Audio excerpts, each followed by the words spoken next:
Desde semanawp.com queremos dar las gracias a todos nuestros patrocinadores que ayudan a que este evento sea posible. Entre ellos los patrocinadores Oro, SiteGround, Arsis y GoDaddy. Muchas gracias a todos. Muy buenas y bienvenidos a una nueva charla de semanawp.com. En esta ocasión estamos con Carlos Hernández, que es fundador de Cuaderno.io, una aplicación web para la gestión de impuestos de negocios online con cientos de clientes alrededor del mundo. Viajero empedernido, aprovecha cualquier ocasión para disfrutar de una charla y un buen té. Muy buenas, Carlos, ¿qué tal estás? Hola, ¿qué tal? Muchas gracias por invitarme. ¿Qué tal? ¿Todo bien? ¿Dónde te pillamos ahora con tanto viaje? Pues todo muy bien. Ahora me pillas en Gran Canaria, donde suelo residir la mayor parte del año, después de haber estado un par de meses viajando y trabajando en remoto por Europa.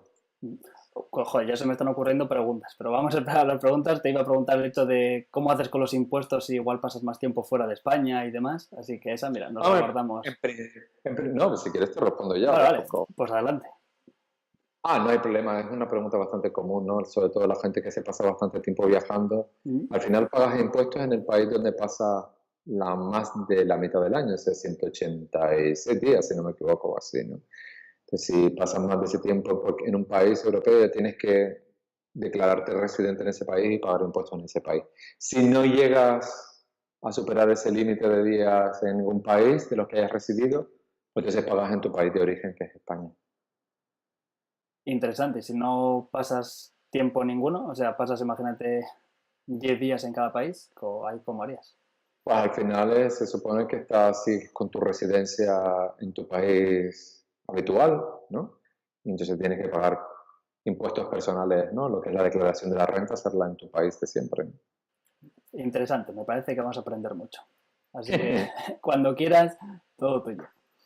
Vale, pues hoy quería hablar un poquito, por lo que me habías pedido, ¿no? Que íbamos a tener seguramente bastante gente interesada en montarse su pequeño negocio online y poder vender, ¿no? A través de internet y tener una pequeña empresa, que es lo que yo he podido hacer en los últimos años. Y voy a compartir contigo una pequeña presentación y vamos a enseñar entonces a ver cómo podemos vender online, montarte un negocio online totalmente legal, sin muchas incidencias, sin tener que estar lidiando con mucho papeleo, ¿no? Que es la principal reticencia que tienen los emprendedores a la hora de montarse su pequeña empresa, ¿no?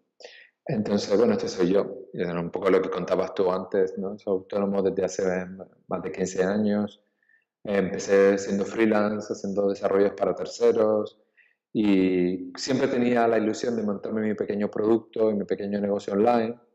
Y hace unos años pues monté una empresa que se llama Cuaderno, que tiene una herramienta de facturación online. Tenemos más de 1.100 clientes a lo largo de todo el mundo que utilizan Cuaderno para calcular impuestos y vender a través de Internet sin problemas con Hacienda, ¿no?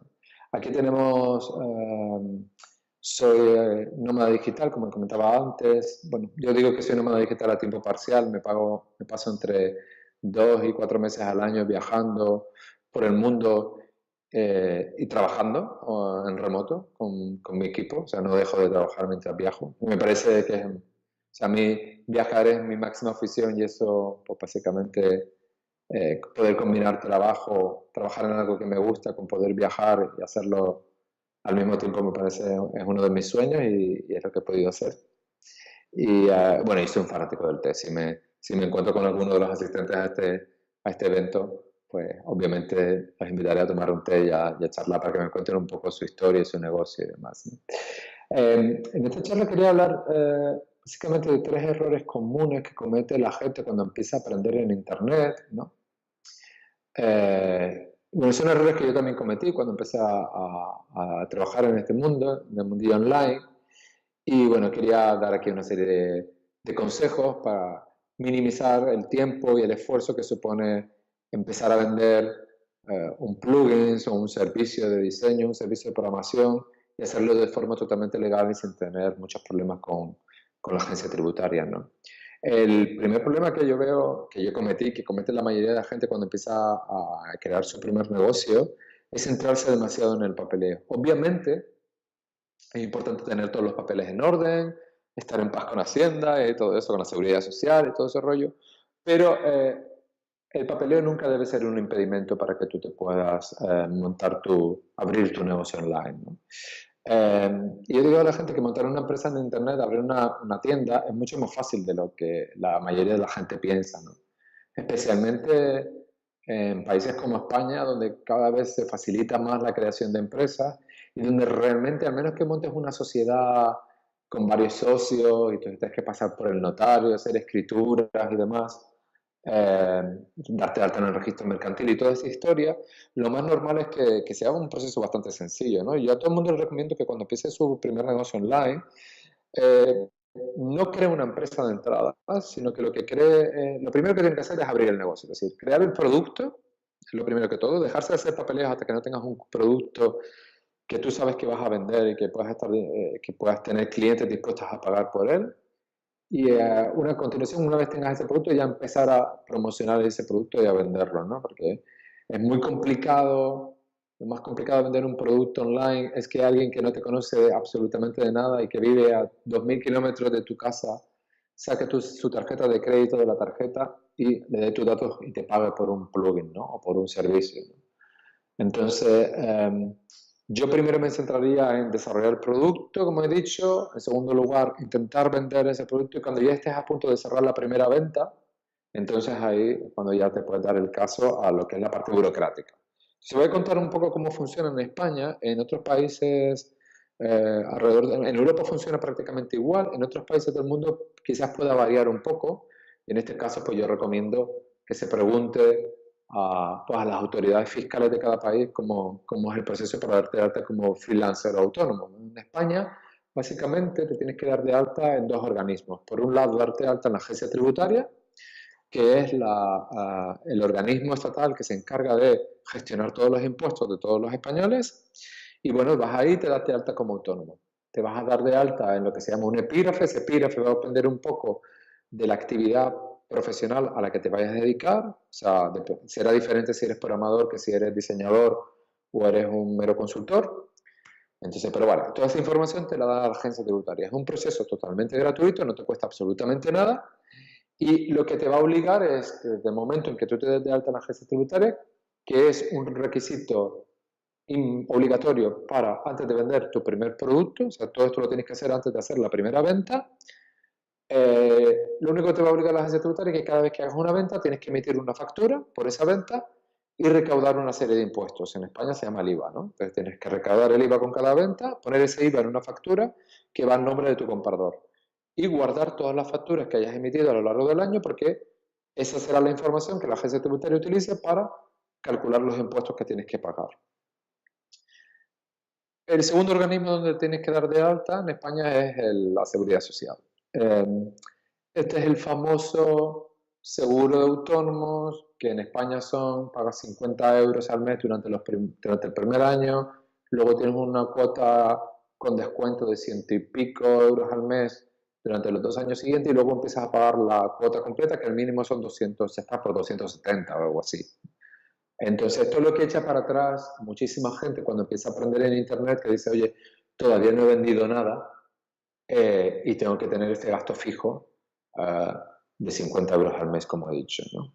Que tampoco es demasiado, pero bueno, es verdad que algunas personas no tienen dinero suficiente para afrontar esa cuota durante los 2, 3 primeros 5 meses que va a durar el negocio y en el que a lo mejor todavía está centrado en el marketing y no ha vendido nada. Bueno, la buena noticia es que mientras la actividad económica que estás ejerciendo, por ejemplo, vender publicidad a través de tu blog o vender tu plugin para WordPress, no sea un ingreso habitual, no tienes que darte de alta en la Seguridad Social. ¿Qué es un ingreso habitual? Eso queda un poco a la interpretación de los inspectores. Si te llegan a hacer una inspección, se supone que es una actividad económica y ya te generan ingresos, entonces de forma recurrente. Lo que pasa es que, claro, vender un plugin por internet, por ejemplo, o publicidad, pues a lo mejor no es un ingreso. Normalmente hay una sentencia del Tribunal Supremo español que dice que si los ingresos mensuales que estás teniendo con esta actividad económica que acabas de empezar están por debajo del salario mínimo interprofesional, que en España son, si no me equivoco, 600 y pico, 700 euros al mes, no tienes que darte de alta, no estás obligado a darte de alta en la Seguridad Social. Lo que pasa es que esa sentencia del Tribunal Supremo no ha sido traspuesta en una directiva de la Seguridad Social y por lo tanto si te hace una inspección va a estar un poco a expensas de la interpretación que haga el inspector de turno. Es verdad que si te pusieran una multa y tú recurrieras a esa multa y la llevaras a un tribunal, acabarías ganando el juicio. Pero lo que pasa es que nadie, ninguno de nosotros se quiere meter en temas de juicios, abogados, papeleos y demás. Por lo tanto, mi recomendación en este sentido es nada más empezar el negocio, si no tienes muy claro que vas a tener ventas a corto plazo, entonces espera un tiempo hasta que empiezas a tener las primeras ventas, pero en cuanto veas que ya estás teniendo unos ingresos, que ya vendes por lo menos más de esos 50 euros al mes que te va a costar darte de alta en la Seguridad Social, en ese momento no esperes mucho más, darte de alta, porque vas a dormir más tranquilo, porque nunca te van a poner ninguna multa de ningún tipo, porque la cuota tampoco es demasiado alta, son 50 euros al mes. Todas esas cuotas que estás pagando es tiempo que ya estás cotizando la seguridad social, con lo cual es más tiempo que vas a tener a tu favor cuando lleguen más años que vas a tener a tu cuenta cuando llegas a jubilarte en el futuro. Y bueno, y es un poco el punto intermedio, o sea, es lo que yo recomiendo. En la agencia tributaria, que era lo que teníamos antes, aquí hay que darse de alta sí o sí, aquí no hay perdón, ¿eh? Aquí como Hacienda se entere que tú estás vendiendo y estás recibiendo ingresos, sea 5 euros al mes o 500 o 5.000, y eso no esté declarado en la agencia tributaria como que estás ejerciendo una actividad económica y por lo tanto estás recibiendo dinero a partir de vender productos o servicios, aquí sí te puede caer un buen marrón. Entonces yo aquí sí que recomiendo en la agencia tributaria siempre darte de alta, es un procedimiento totalmente gratuito y no vas a pagar nada, o sea, lo único que vas a hacer es emitir facturas, recaudar IVA cada vez que vendas algo y ese IVA pagárselo cada 3 meses a la hacienda tributaria, que es un dinero que paga el comprador y tú simplemente eres un mero recaudador que tal cual cada 3 meses se lo abonas todo el IVA que has recaudado en los 3 meses anteriores, se lo pagas a la agencia tributaria, por lo tanto es un procedimiento bastante sencillo, no tiene mucha ciencia. Y en el caso de la seguridad social, como decía antes, esperar un tiempo prudencial hasta que tengas tus primeros ingresos habituales, entonces a partir de ahí darte de alta y tener todos los papeles en orden. Eso es un poco el resumen de el papeleo que tienes que hacer básicamente para poder ejercer un negocio de forma legal en España. Como he dicho anteriormente, en Europa es prácticamente igual. Si vives en algún otro país europeo, pregunta exactamente cuáles son los organismos donde te tienes que darte de alta. Y en el resto del mundo es bastante parecido, no hay mucha diferencia. Una cosa que me olvidé comentar es lo que sí controlan la agencia y la seguridad social, la agencia tributaria y la seguridad social, es que entre el alta en un organismo y el otro no pueden pasar más de 30 días, ¿vale? Esto es muy importante porque si te das de alta en la agencia tributaria, como he dicho antes, empiezas a vender, empiezas a tener tus primeros ingresos y al cabo de 3 meses decides que ya es más el momento de darte de alta en la seguridad social porque ya empiezas a tener unos ingresos razonables, entonces cuidadito con esto, porque Hacienda le va a comunicar todas las altas a la Seguridad Social y si la Seguridad Social ve que ha pasado más de 30 días desde que te diste de alta en Hacienda, te puede caer una buena multa. Entonces, lo que recomiendo yo en estos casos es, si ha pasado más de 30 días desde que te diste de alta en Hacienda, no pasa nada, te bajas de Hacienda, dejas de vender, paras el negocio un par de días nada más, como si estuvieras de vacaciones, te das de baja en Hacienda, esperas un par de días o una semana, te vuelves a dar de alta en Hacienda y al día siguiente te das de alta en la Seguridad Social. Así te garantizas que no ha pasado más de 30 días entre el alta en un organismo y el otro, ¿vale? Y así evitamos las multas, ¿vale?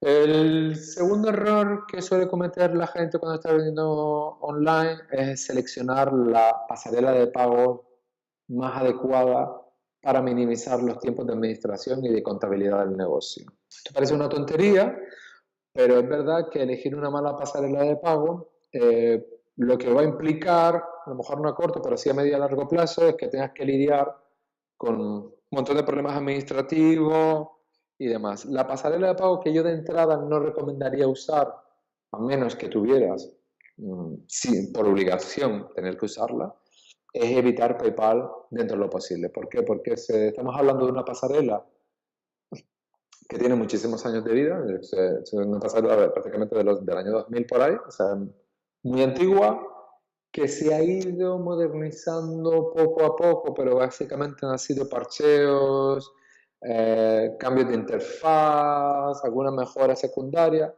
pero que sigue siendo para mí una pasarela que tiene dos fallos fundamentales. El primero es que tienes que obligar al usuario a salir de tu web para irse a una web externa llamada PayPal, y eso supone un cambio, una caída en la conversión, es decir, ahí vas a perder muchos clientes que están dentro de tu web, y tú estás vendiendo tu plugin o tu servicio de consultoría y de repente los obligas a esa otra web que nosotros damos por hecho, porque nos movemos en este mundillo que todo el mundo tiene cuenta de PayPal, pero no es así. Muchísima gente no tiene cuenta de PayPal, entonces le estás mandando un servicio externo donde se tiene que abrir una cuenta nueva y demás, no entiende de qué se trata.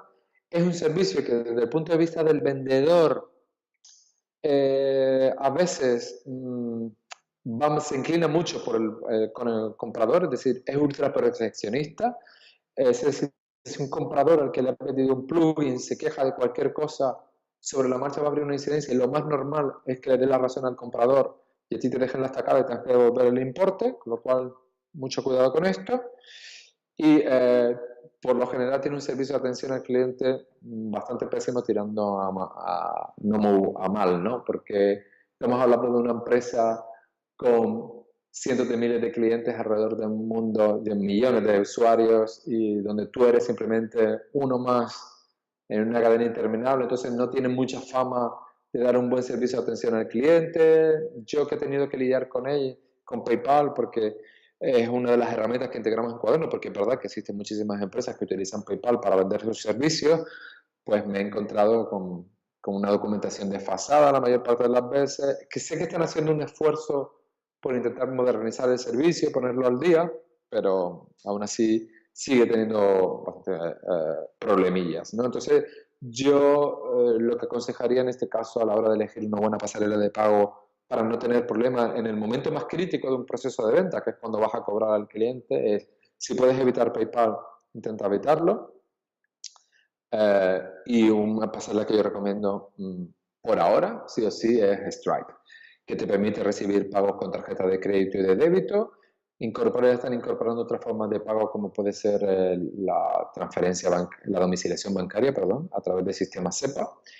Y está súper bien. Es una pasarela que tiene muy pocos años de vida, súper moderna, hecha por desarrolladores para desarrolladores, con lo cual está muy enfocada en minimizar los tiempos de integración de la pasarela.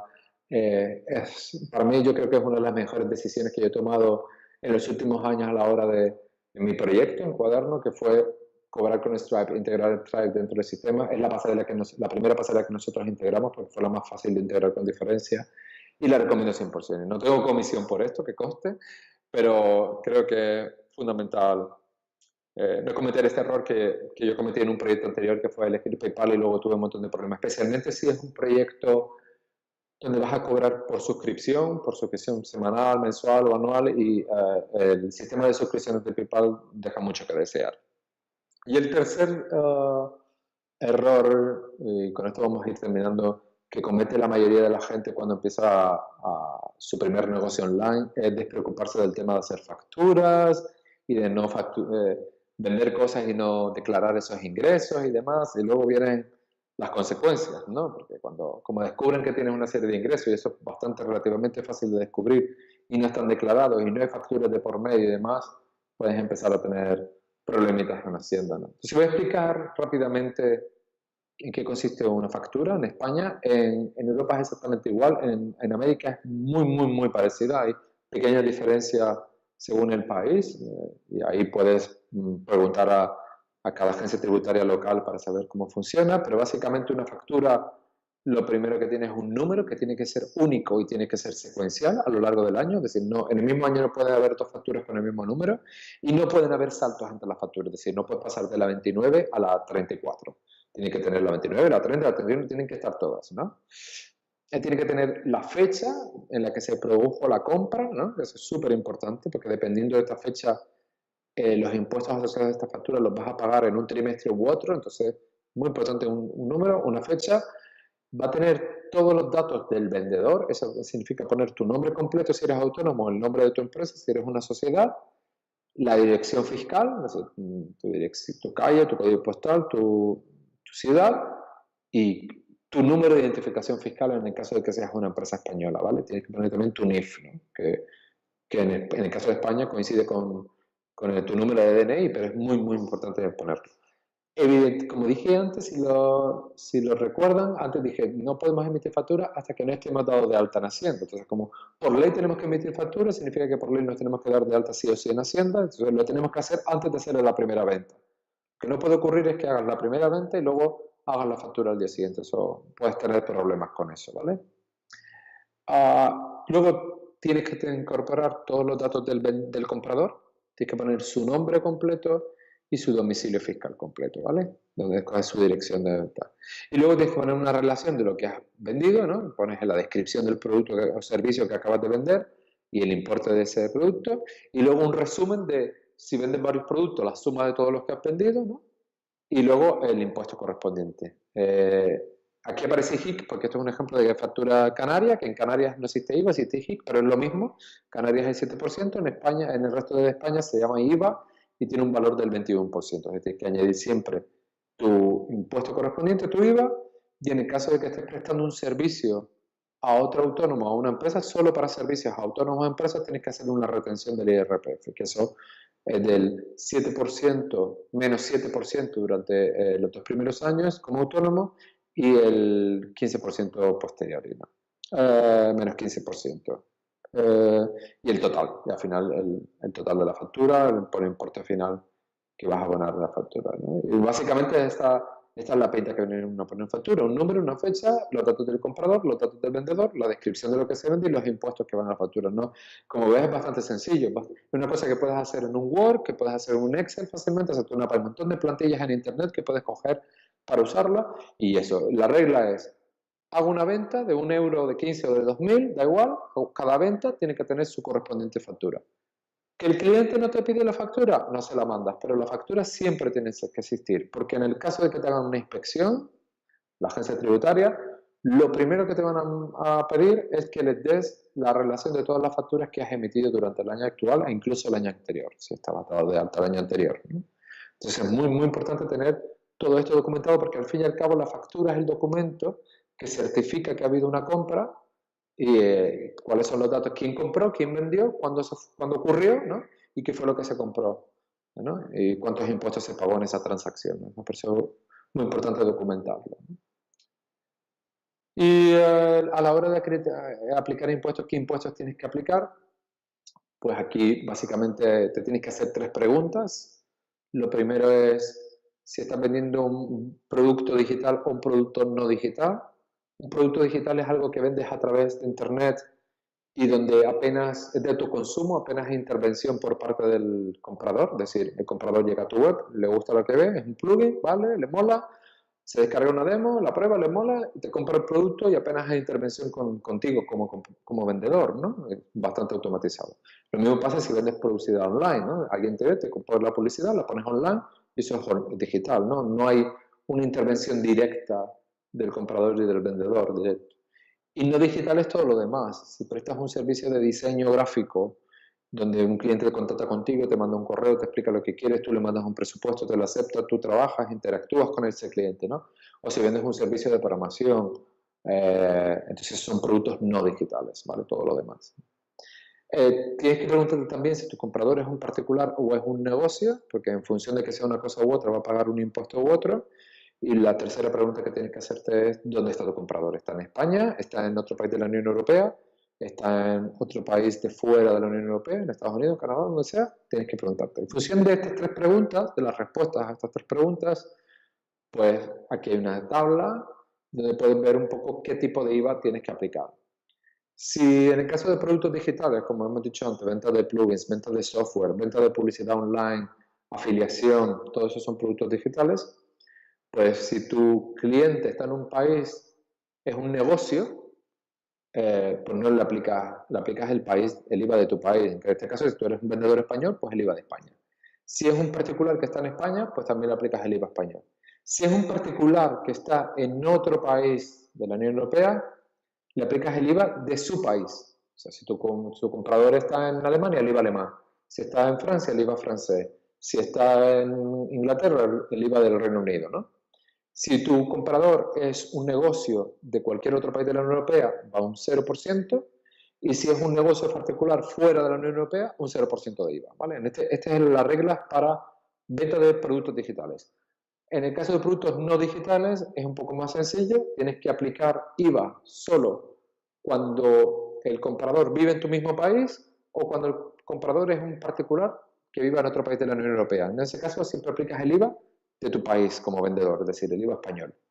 Si tu comprador es un negocio de la Unión Europea o es un negocio en particular de fuera de la Unión Europea, en ese caso no aplicas IVA de ningún tipo. O sea, como ves, si vendes a negocios de la Unión Europea nunca cobras IVA, si vendes a clientes, sea negocio, sea particular, de fuera de la Unión Europea, tampoco aplicas IVA, y solo aplicas IVA si es un particular de la Unión Europea o si es un cliente que vive en tu propio país, ¿vale? Visto de otra forma, ¿no? Esto es lo explicado cómo funcionan los impuestos digitales y no digitales, el IVA en Europa, España y el resto de los países europeos. Si vives fuera de Europa, eres un vendedor de México, de Australia, de Nueva Zelanda, de Canadá, donde sea, es bastante parecido, pero te recomiendo consultar con la agencia tributaria de tu país para que veas exactamente cuáles son las reglas que tienes que aplicar a la hora de calcular el IVA que tienes que poner en cada factura. El producto que vendimos antes, que se llama Cuaderno, que es el producto que llevo trabajando desde el 2014, pues básicamente, entre otras cosas, lo que hace es un producto para ayudarte a calcular impuestos y hacerlo de forma automática y que no tengas que estar volviéndote loco para emitir factura. Entonces, Cuaderno básicamente lo que hace es que se integra con diversas plataformas, entre ellas Stripe, PayPal, GoCardless, Shopify, WooCommerce y demás. Y básicamente cada vez que tú haces una venta a través de una de estas plataformas, esa información llega a Cuaderno y Cuaderno calcula los impuestos que hay en la transacción y emite la correspondiente factura. Entonces, cuando a lo mejor tienes una o dos facturas al mes, es una cosa que puedes llevar relativamente, es bastante fácil de llevar con tu hoja de cálculo y con tu Word, pero cuando ya empiezas a tener cierto volumen, pues ya se le puede volver un poco caos y pues Cuaderno intenta resolver ese problema, ¿no? Ayudarte a gestionar de forma eficiente sin problema pues todo este tema de la facturación y el cálculo de impuestos. Y esto es un poquito, tenemos también un botoncito para comprar, donde básicamente en tiempo real calcula pues, los impuestos que tienes que pagar cuando haces la venta en este carrito de la compra que hemos diseñado para vender productos físicos o digitales o servicios de una forma muy sencilla, ¿no? Bueno, y esto es un poco la explicación, ¿no? De lo que quería contar hoy. Si quieres, Ivonne, pues pasamos a la fase de preguntas. Muchas gracias, Carlos. Creo que ha sido muy interesante. El tema de los impuestos, de hacerlo todo de forma legal, es un Cristo que mejor tener a alguien que sepa. Yo lo recomiendo, al menos tener algún asesor o algo, porque Correcto. nos podemos meter en un marrón muy grande. Y cuando llegan esas cartas de Hacienda no molan. Entonces, sí, sobre todo porque la gente se lanza a veces a... Yo he encontrado normalmente dos casos, ¿no? El que está como aterrado, que no quiere enfrentarse a toda esta parte del papeleo y entonces no avanza y tiene ganas de montar algo y no lo monta porque se agobia. Y entonces, en ese caso, yo lo que recomiendo es, oye, no es tan difícil como te han hecho creer y si sigues teniendo dudas, búscate un asesor, aunque sea durante los primeros meses, para que te enseñe a manejar un poco todo y después de ese tiempo o te lo sigue llevando el asesor o tú aprendes y lo haces por ti solo, pero es bastante más sencillo de lo que la gente piensa. Y luego está el caso contrario, que es la gente que se lanza a la piscina, dice, bah, pasó absolutamente de todo, no me de alta en Hacienda, no hago nada, y de repente un día los pillan y el marrón puede ser de dimensiones apocalípticas. Entonces yo, no, mira, no es tan complicado, declarar los impuestos es bastante más fácil de lo que es. Vas a dormir tranquilo, que es lo más importante, sabes que no vas a perder el sueño y que vas a tenerlo todo en orden, que si un día viene una inspección, mira, aquí tienes mis facturas, esto es lo que hay, que pueda haber algún error, todos somos humanos, no pasa nada, todos se equivocan en un momento y Hacienda tiene los mecanismos para corregir ese error y lo máximo que te va a caer es una multilla, pero es mucho mejor que exista algo, que tengas facturas, que cobres impuestos, que esté todo más o menos en orden, a que no tengas absolutamente nada, porque entonces sí que te pueden crujir, ¿no? Encima es algo que se te queda ahí, en el expediente. O sea, eso, cualquier cosa futuro que quieras hacer, ahí está la marca. Claro, no sé, claro. Al final, si tienes un asesor, sobre todo en la parte, suelo decirlo, de una cosa es el gestor y otra cosa es también que sea asesor. O sea, que Correcto. dudas que tengas, que se lo puedes preguntar y que esa persona se moleste o sea profesional en el sentido de, pues me voy a informar. Porque hay muchos que dicen, pues no lo sé. O mira, mejor no, por intentar quitarse el bulto, ¿no? Y al final el asesor Claro, es muy importante. claro, súper, súper importante, sí.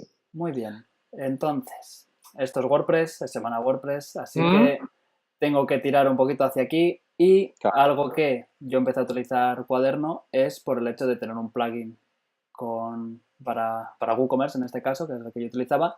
¿Qué os hace el querer tener un plugin para WordPress? Porque, claro, vosotros ofrecíais estos servicios, pero no estabais en WordPress. ¿Cómo empezasteis o cómo lo decidisteis? ¿Cómo lo evolucionasteis y qué os habéis encontrado? Pues mira, fue como empiezan la mayoría de estos proyectos al final porque la gente te lo va demandando, ¿no? Nosotros cuando arrancamos el proyecto básicamente integrábamos pasarelas de pago, estábamos integrando Stripe, PayPal directamente, ¿no? Si tú conectabas tu cuenta de Stripe y cada vez que vendías algo, pues nosotros generábamos toda la información fiscal y de repente empezamos a recibir correos de clientes que nos dicen, oye, es que yo utilizo WooCommerce, ¿por qué no lo integras, no? Clientes que usaban Easy Digital Downloads, que es un plugin bastante famoso para vender productos digitales, pues también nos los pedían, ¿no? Clientes extranjeros incluso, ¿no? Y bueno, dijimos, oye, ¿por qué no? Es decir, WordPress es la mayor plataforma sobre la que corre Internet y hay millones de personas que están usando sus comercios electrónicos, tienen sus proyectos montados sobre WordPress, ¿no? No solo sobre WooCommerce, pero también sobre pues, EDD o directamente apelo sobre WordPress, ¿no? Y necesitan vender productos, vender servicios. ¿Por qué no lo facilitamos para integrar esas plataformas? Y decidimos pues, investigar un poco cómo era el proceso de creación de plugins. Vimos que era bastante más sencillo de lo que pensábamos y nos tiramos a la piscina, sobre todo para dar respuestas a esa demanda, ¿no? Y al final los clientes súper contentos. Tenemos muchísima gente que están usando esos plugins. Ahora mismo tenemos 3 plugins montados, ¿no? Tenemos uno para WooCommerce, que básicamente hace lo mismo que hacíamos antes que te he dicho para Stripe. Así cada vez que haces una venta en WooCommerce, bueno, perdón, el producto hace dos cosas, el plugin. Primero, te calcula el impuesto exacto que tienes que poner en la venta en función de dónde está tu cliente, dónde estás tú y demás, pues te calcula exactamente ese impuesto eh, y te gestiona la emisión automática de la factura. Es decir, el cliente al completar la compra, pues a él le va a llegar una factura que WooCommerce manda datos a Cuaderno y Cuaderno le envía la factura a ese cliente. Y luego lo guay es que tú a final del mes o al final del trimestre, cuando tienes que hacer una recopilación de todas las facturas que has emitido y toda la información, los datos que has recopilado para mandárselo a tu asesor, a tu gestor, para que te hagan los impuestos, o incluso para hacerlo tú mismo, pues tienes toda esa información con un clic, ¿no? Y automáticamente pues se te calcula toda esa información. Y como decía durante la presentación, cuando tienes un par de ventas al mes es bastante sencillo, pero cuando tienes 50, ponte ahí a calcular impuesto por impuesto, que está todo correcto, que está todo bien calculado, que has emitido todas las facturas. Entonces, pues un poco el plugin hace eso, automatiza todo eso. Lo mismo para Easy Digital Downloads, hace exactamente lo mismo, calcula impuestos y emite facturas y genera toda la información fiscal. Y luego tenemos un plugin para WordPress para los que venden productos muy sencillos o servicios de consultoría muy sencillos, que hacen una venta de algo muy puntual, ¿no? Aunque hagas 20 ventas al día, pero no es un carrito de la compra donde la gente va añadiendo productos, ¿no? Sino vendes esto y lo vendes, ¿no? Es tal cual, ¿no? Es un botón de compra, es muy parecido al botón de compra de PayPal con la diferencia de que calcula impuestos en tiempo real. Es decir, el cliente cuando mete su domicilio, de qué país te estás comprando y demás, Cuaderno calcula en tiempo real qué impuesto le tienes que aplicar a la venta y al cliente le muestra ya el precio final con los impuestos incluidos. Con lo cual, pues está todo en orden, ¿no? Le has aplicado el impuesto correcto. Ah, y obviamente luego emite la factura y también calcula la información fiscal. Entonces tenemos esos 3 plugins. La experiencia, la verdad es que ha sido bastante satisfactoria, ¿no? Porque, como ya sabes, WordPress pues tiene su portal, lo pone a tu entera disposición para promocionar tu plugin, ¿no? Subes ahí y, y luego pues tienes la comunidad tan grande que, o sea, el marketing básicamente te tienes que centrar en ir a usuarios de WordPress con esta necesidad a venderle este producto concreto, ¿no? Está súper bien, ¿no? Funciona súper bien el sistema de recomendaciones. La verdad es que estamos muy contentos con... De hecho, has respondido a todas las preguntas que te iba a hacer. Te iba a decir lo bien que viene el hecho de que Cuaderno gestione los impuestos, porque si no tienes que estar tú configurando todo el WooCommerce para hacerlo, esos impuestos cambian, entonces Cambian. tú no tienes por qué saber cuándo cambia el impuesto de, yo qué sé, Vietnam. Entonces, Claro. esto ya te lo hace Cuaderno. Entonces, en ese caso, creo que está muy bien. Y te iba a preguntar qué tal iba el plugin y qué tal los iba, si habías notado que gracias al haber integrado con WordPress habían aumentado esos clientes o habíais Sí, aumentado... sí, sí, sí, sí, sin duda, ¿eh? Sin duda, Mm. sí, sí, tenemos muchos clientes. De hecho, ahora estamos teniendo una cosa que me ha llamado mucho la atención, que WooCommerce en el último año y pico, 2 años, ha estado creciendo de forma exponencial. O sea, tenemos muchísimos usuarios de WooCommerce. O sea, no solo porque recibimos nosotros muchos usuarios de WooCommerce, sino porque tú lo vas viendo, ¿no? En el ambiente, que se está convirtiendo en una de las plataformas de e-commerce más grandes del mundo, ¿no? Yo diría junto con Magento y Shopify, para mí son ahora mismo el top 3 de plataformas de e-commerce, ¿no? Y desde que lo compró Automatic, compró WooCommerce, pues se ha disparado el número de instalaciones y nosotros lo vemos reflejado en el número de gente que instala nuestro plugin para WooCommerce específico, ¿no? Y sí, sí, sí, desde luego tenemos muchísimos clientes que nos han llegado precisamente por usar por haber desarrollado esas integraciones y usar el canal de WordPress para venderlas, ¿no? De hecho, yo creo que lo que está pasando es, ya hubo un momento de transición de, ya no es quiero una página web, es quiero un WordPress, ya directamente el cliente te venía que quiero un WordPress, y ahora estamos en ese momento de ya no es quiero una tienda online, ahora es quiero un WooCommerce. Entonces ya Claro, la gente ya, muchos igual ni saben que detrás está WordPress. Sí que al claro. final lo saben, pero el principio es, no, no, yo quiero un WooCommerce, no quiero un WordPress, quiero el WooCommerce.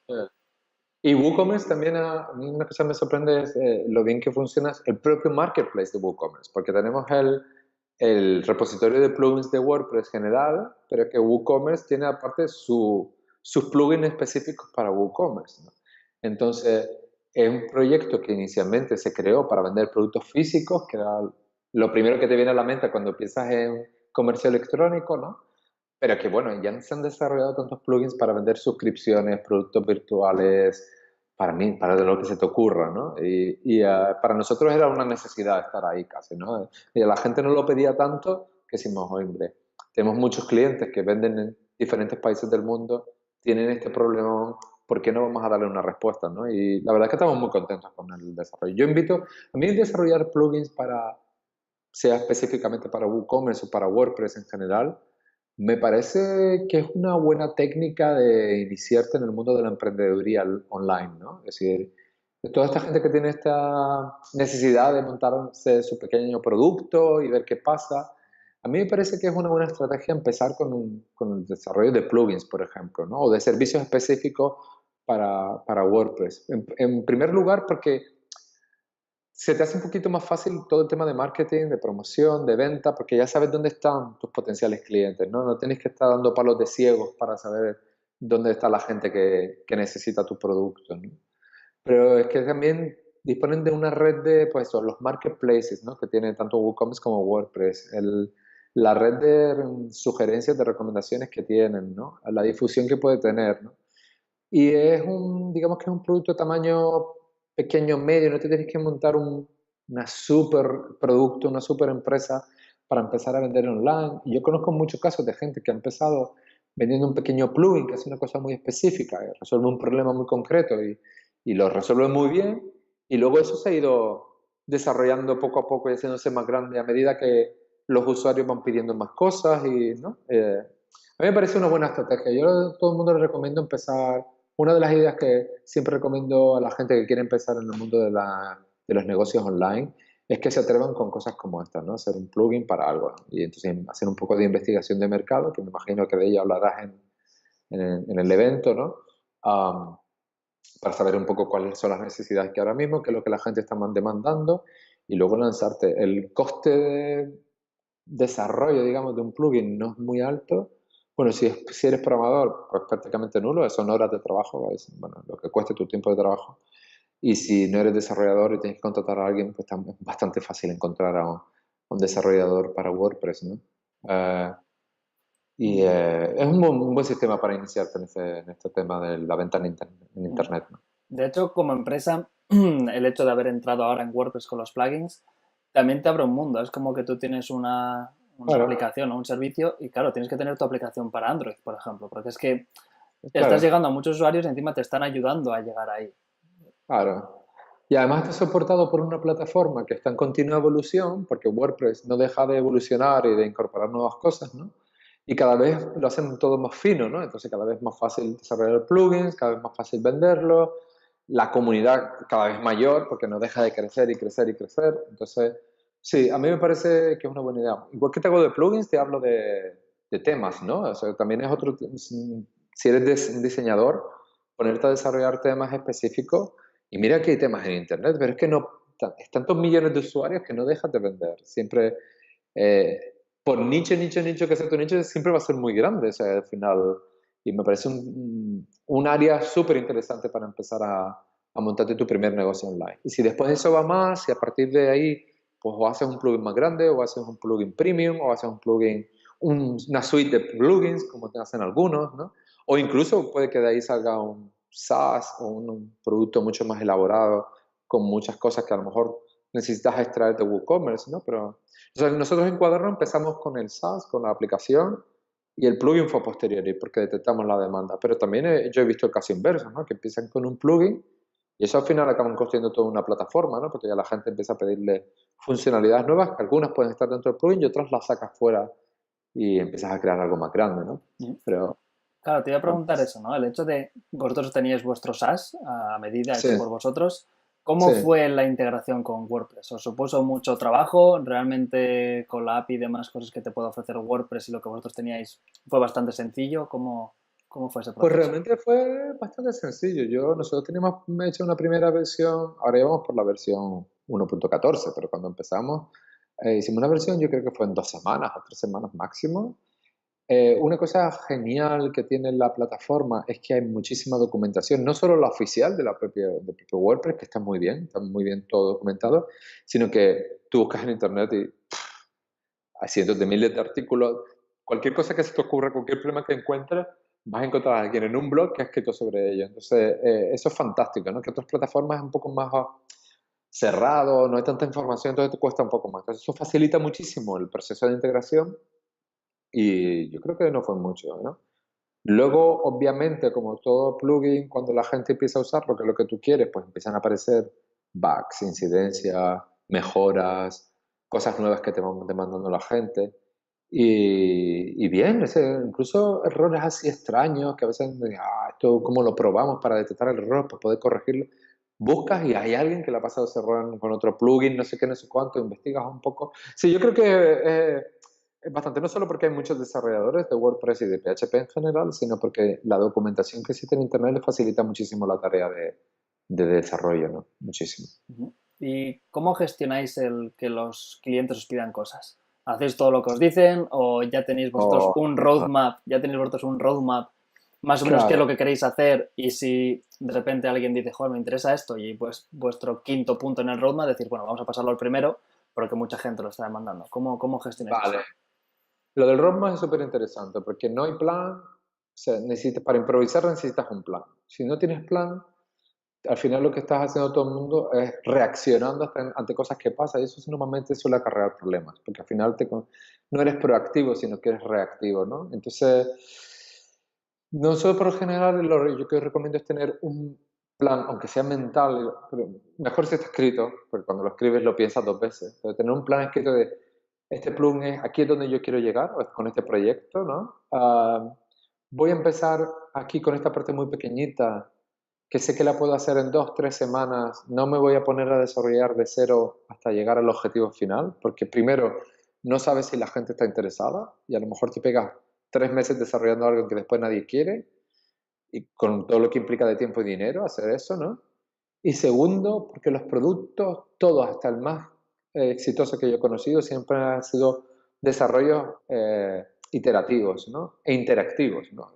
A base tú lanzas una propuesta, una pequeña solución, algo muy concreto, y ha dicho algo que desarrollas rápidamente, y los clientes te van dando feedback, ¿no? De forma verbal, porque ellos mismos te escriben un email, oye, qué genial estaría que tuvieras esta funcionalidad, bla, bla, bla, bla, o de forma no verbal, que es a través de la observación con métricas de qué es lo que el cliente, cómo instala tu plugin, cuánto tiempo lo usa, para qué lo usa, si las funcionalidades que tú habías desarrollado las usan o no las usan, súper importante. Entonces, a veces casi tanto más importante que la información que ellos verbalizan, ¿no? Porque son realmente datos reales que tú ves cómo están usando el plugin, ¿no? Sí, de Entonces, tú hecho, con ese...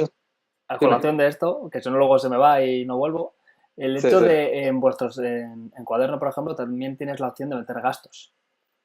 Sí, Claro, yo, por ejemplo, no usaba los gastos. Entonces, seguramente tendréis métricas de decir, vamos a hacer una media de por cada cliente que tenemos, cuántas claro, facturas hacen y cuántos gastos introducen. Porque claro, correcto, si correcto. no, si nadie mete gastos, lo único que quieren es la facturación, pues ahí ya te da un indicativo, ¿no? De por dónde tienes que Claro. ir. Y si nadie mete gastos, nadie usa esa funcionalidad, ¿por qué no la usan? Porque no lo necesitan, porque no es visible, porque es difícil de usar. Entonces te empiezas a hacer preguntas y las respuestas a esas preguntas son los desarrollos que vas a ir haciendo. Entonces, no es visible. Pues entonces, ¿cómo lo cambio para que se vea, que sea más evidente y la gente lo vea? Ahora es visible y la gente no lo usa. ¿Por qué la gente no lo usa? Investigar por qué no lo usan. A lo mejor incluso tienes que hacer entrevistas con un grupo de usuarios para preguntarle, oye, y la gente está súper dispuesta a colaborar continuamente, ¿no? Oye, he visto que no estás usando esa funcionalidad, ¿me puedes contar por qué? Y tienes un Skype con esa persona y te va contando, ¿no? O le mandas un email y te va contando. Entonces, toda esa información es la que te hace mejorar cada vez el producto y es la que va a hacer que al medio y a largo plazo cada vez más gente utilice el producto porque lo utiliza mejor. Luego es verdad que con respecto a las funcionalidades que te pide la gente, ahí tienes que tener cuidado porque la gente por pedir te va a pedir de todo. Entonces tú tienes que tener siempre presente que tú estás haciendo un plugin que está usando, yo que sé, pon 100 personas y que tú no puedes hacer 100 versiones del plugin, a medida de cada una de las personas. Entonces, tienes que tener claro, yo siempre tengo claro que tú al final eres un pequeño dictador sobre tu producto. O sea, tú eres el que tiene la última palabra de a dónde quieres llevar tu producto. Y por eso es tan importante tener ese plan a medio y a largo plazo que tú tenías en mente, ¿no? Es decir, yo quiero llegar ahí. Entonces, las cosas que me va pidiendo los clientes van en esa dirección, pues genial, para adelante, ¿no? Y miro si en el roadmap a lo mejor esta funcionalidad concreta que me han pedido muchos clientes, no una persona de forma aleatoria, tiene sentido adelantarla, oye, la adelanto y así le doy más satisfacción a esos clientes que me van a traer más clientes con el boca a oreja y las recomendaciones, ¿no? Si no tiene sentido, no pasa nada. También se puede decir al cliente, mira, la visión que yo tengo del producto no encaja con esta funcionalidad que me estás pidiendo, ¿no? O si ves que es algún capricho que pide la gente, porque la gente a veces tiene una idea feliz, se le ocurre y después no la usan o no la necesitan a largo plazo, pues tampoco tienes que incorporarla. Yo creo que ahí tienes que tener las cosas como muy claras, decir gracias por la sugerencia a todo el mundo, decirle a todo el mundo que lo vas a pensar y que te lo vas a plantear y luego realmente hacer lo que te da la gana, sabiendo que... Pero después de al menos plantearlo. ¿Eh? Al menos después de plantearlo, de ver a ver si es viable o no. Porque Sí, obviamente. ¿Es técnicamente viable o no?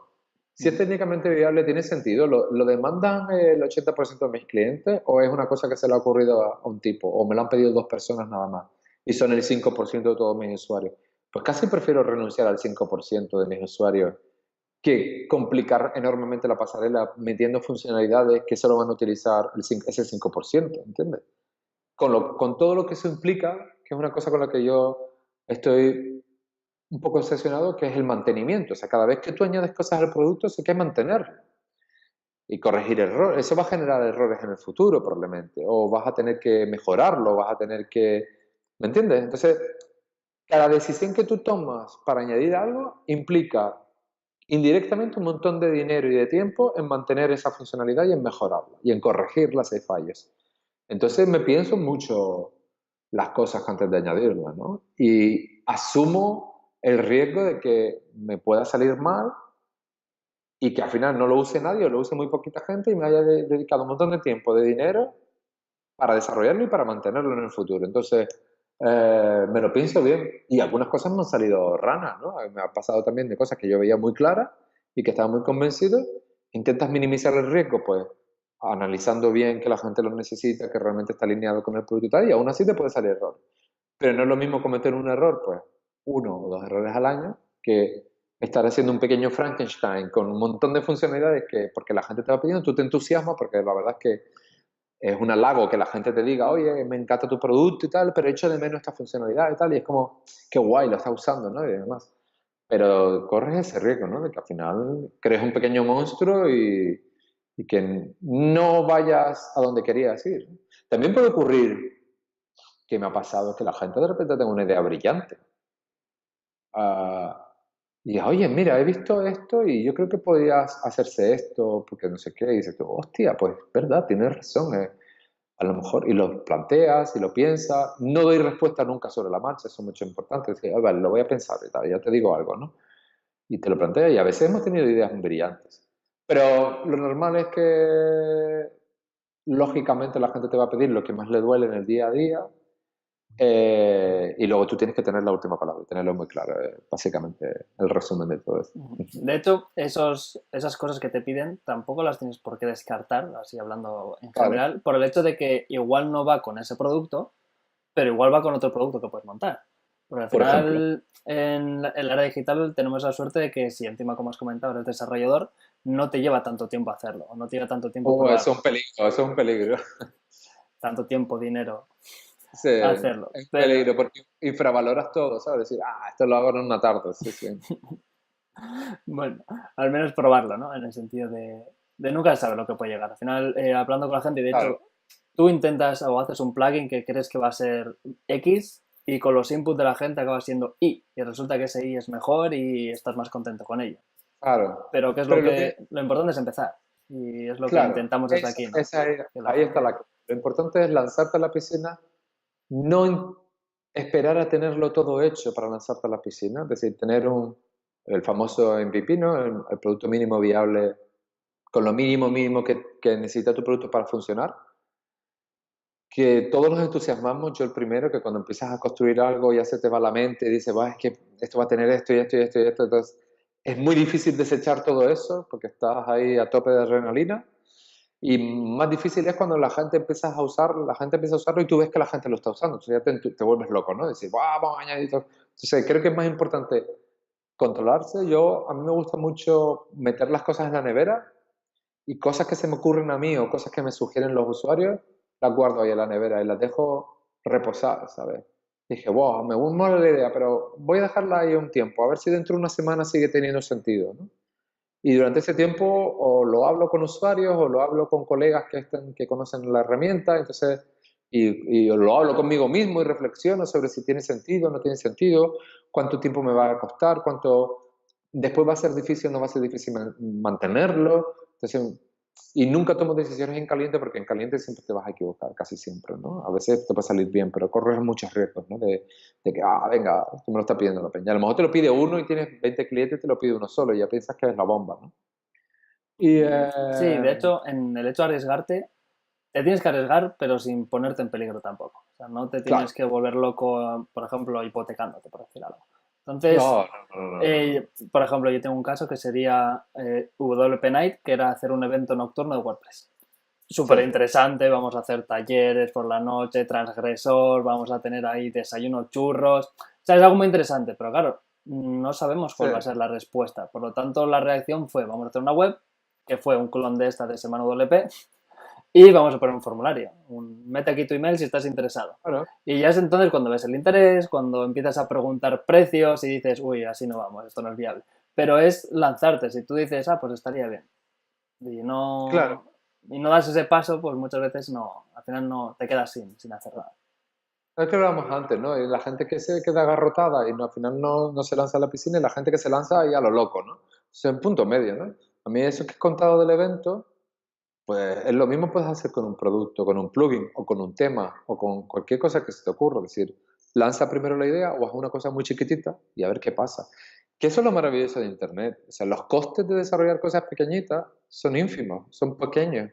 No es abrirte un bar en la esquina que te implica endeudarte y pedir ¿sabes? Una hipoteca y alquilar un local y pagar una cuota ahí mensual de 600 pavos al mes. O sea, que no es eso. Entonces, eso es lo guay de Internet. Y que no sale bien, pues puedes reaccionar y decir, bueno, no pasa nada, no pasó bien, cierro y empiezo otra cosa, hasta que encuentre el plugin, el servicio, el evento, lo que sepa, que empiece a tener demanda y que va a funcionar, ¿no? Y más Eso a mí me parece genial. aprovechando WordPress, porque igual quieres hacer un tema específico de nicho que has visto la necesidad, pero dices, me voy a hacer el tema básico que va al repositorio Claro, y veo a claro, ver cómo reacciona la gente. Y si hay interés, claro, ya es cuando esas cosas extra, es cuando ya tienes el tema premium o esos servicios extra. claro. Y como decía antes, la gente te lo va a pedir. Es que te lo van a pedir, ¿sabes? Si la gente empieza a usarlo, vas a empezar a tener demanda, te van a empezar a mandar emails, te van a decir, o tú mismo puedes preguntar a la gente, oye, a tus primeros 10 clientes, ¿no? Cuando alguien te compra, si puedes contactar con ellos, oye, me encantaría invitarte a un café o tener una llamada por Skype, un día, 10 minutos, para que me cuentes un poco qué te parece. Eso es tan valioso, tener ese feedback uno a uno, que conocer a tus primeros usuarios y que te cuenten cómo lo usan, para qué lo usan, qué es lo que echan de menos. Todo eso es impagable, ¿no? Y eso es lo que luego tú tienes que escribir, pensar, reflexionar y procesar para ir modificando el producto y haciéndolo mejor, ¿no?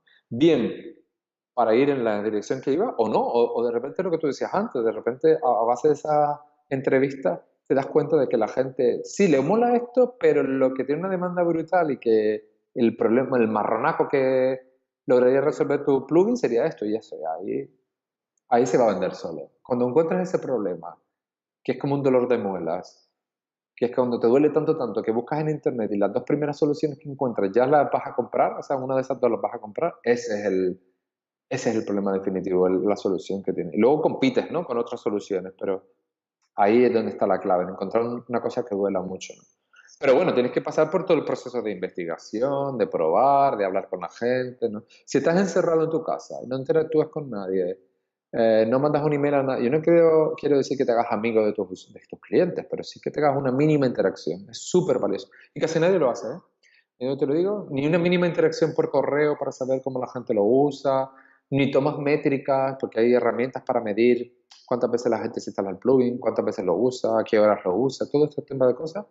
Por lo menos eso, ¿sabes? Que tengas tus datos objetivos en los que basarte para mejorar el producto, que al final y al cabo. Los productos de los plugins más famosos que conocemos hoy en día no se construyeron de un día para otro, se han pasado años y durante todos esos años han sido feedback continuo de la gente, hablar con clientes, servicio de atención al cliente donde vas viendo los problemas que tiene la gente, los vas resolviendo, esto es un proceso, ¿no? O sea, no puedes pretender montar en una semana un competidor de WooCommerce, pero a lo mejor sí puedes montar un pequeño widget para mejorar, no sé, la conversión de la venta del producto o hacer recomendaciones de producto a base de otros productos, yo que sé, miles de cosas, ¿no? Hay tantos problemas por resolver que... De hecho, en Semana WP, la primera charla, que es de Rafa, habla sobre la historia de WordPress. Y es muy sorprendente ver cómo en la 3.8 todavía no había cosas que hoy en día dices, pero que eso no estaba puesto, que raro. Entonces ahí te ves Claro, que todo evoluciona y todo. Lo que claro, lo que pasa es comentabas del hecho de hablar con tus clientes, muy poca gente lo hace y cuando llega un email es muy impersonal, ves que ha mandado a todos los clientes. que... Hoy en día creo que lo podemos personalizar más si realmente estás interesado en escucharles, es ver quiénes son los mejores clientes, lo que más te utilizan, ir a sus redes sociales, ver qué es lo que están haciendo y joder, si a mí ahora me vienes tú y me mandas un email y me dices, hombre, he visto que has estado en la WordCamp Valencia, ¿qué tal ha estado? ¿Lo habéis pasado bien? Eh, Claro, Creo que tu charla era interesante. Mira, que tengo una pregunta para ti sobre nuestros servicios. Yo leyendo claro, ese email digo, joder, Samuel estaba en saber de mí. Si te llega un claro, email, mira, respóndeme este formulario, esta encuesta de satisfacción en 5 minutos. Encima yo pensando, 5 minutos te tengo que dar una encuesta que encima que es un formulario, que no me estás dando claro, nada. claro, claro, es que es fundamental, ¿no? Es como lo mismo que si entraras en una tienda y pasan de ti o te atiende la persona, intenta conocerte, saber un poco qué es lo que necesitas, cuáles son tus necesidades, ¿no? Entonces al final a todos nos gusta, pues ese trato de atención al cliente, ¿no? Y tú no vas por la calle diciéndole a la gente, entra a mi tienda, porque al final no entran, ¿no? Tienes que conocer un poquito más quién es el vendedor, ¿no? E Internet lo guay que lo pone es que lo pone más fácil que nunca, ¿no? Al final. Porque al final el que más, el que menos tiene, pues eso, sus publicaciones, su blog, su perfil en Twitter, lo que se tiene algo con el que puedes interactuar. Y cuando empiezas, que tienes tus poquitos clientes, porque esto es un proceso, una carrera de fondo, ¿no? Y te costará meses en conseguir los primeros clientes. Luego ya es un poquito más fácil cuando consigas los 100 primeros, pero esos 100 primeros son súper duros. Entonces, cuando tengas tus primeros 3, 4, 5 clientes, o tu primer cliente, ¿sabes? Mándale un email, oye, qué guay, que has contratado mi servicio, oye, ¿qué te importaría tener una charla? Tal? Y eso lo hace con el primero, con el segundo, con los 10 primeros. Y esa información ahí, esos, primero porque esos van a ser power users, esos van a estar contigo probablemente muchísimos años, porque les mola esa forma de que te atiendan, ¿no? De personalización. Y segundo, la información que vas a traer de esas conversaciones es tan valiosa para el futuro del producto. Llámese plugin, tema, evento, lo que sea, es siempre igual. Pues sí. Bueno, Carlos, no te vamos a robar más tiempo. Creo que ha sido Vale, una charla súper interesante. guay. Espero que probablemente la gente tendrá dudas legales, así que esperamos que eso también lo podamos resolver en futuras ediciones y recomendar que vayan a un asesor porque si Sí, no estaremos en peligro. sí. Y desde aquí darte las gracias. Si quieres añadir algo ¿Sabes qué? más, Gracias a ti por invitarme. Si la gente tiene cualquier tipo de pregunta sobre temas de impuestos, facturas y todo este rollo, pues nos pueden mandar un correo a soporte@cuaderno.io y nosotros encantados de echarles una mano y de resolver las dudas. Y nada, gracias por invitarme y espero que el evento salga genial y todo funcione estupendamente. que de hecho, para que veas cómo era la cosa, ¿no? Que hablábamos por email y nos conocimos en la WordCamp Gran Canaria Sí, de casualidad, porque coincidimos en la cena el uno al lado del otro y después de estar rato hablando en plan, mira, yo trabajo en Cuaderno y sí, yo, joder, Carlos. sí, Entonces, sí. Guay. que es lo que también está guay de WordPress y su comunidad, ¿no? Lo bien Sí, que lo genial. pasamos y todo lo que aprendemos los unos de los otros. Sí, Lo súper dicho, guay. Carlos. Muchas gracias, Gracias a cuídate ti. y nos vemos pronto. Venga, hasta Hasta luego. luego. ¿Te ha gustado la charla? No dudes en darle a me gusta y suscribirte.